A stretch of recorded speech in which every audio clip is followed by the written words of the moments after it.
Welcome to our channel. Today we how to automate research collaboration with CaseText, detailed guide step by step clearly. Start by opening your web browser. Navigate to the CaseText website. Log in to your CaseText account.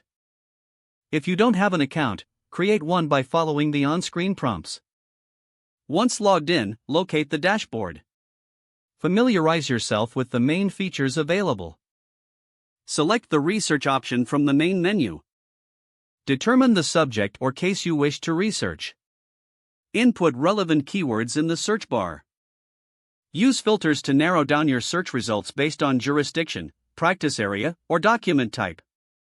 Review the list of documents generated by your search. Click on a document to view its details. Take note of key excerpts that are relevant to your research. To collaborate, use the share function. Type in the email addresses of your team members. Add a personal message to provide context for your collaboration request. Choose the appropriate permissions for your team members.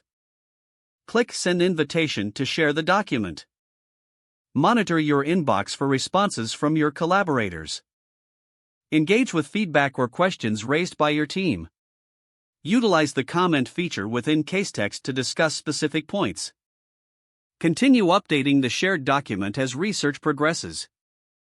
Periodically check in with your team to assess progress.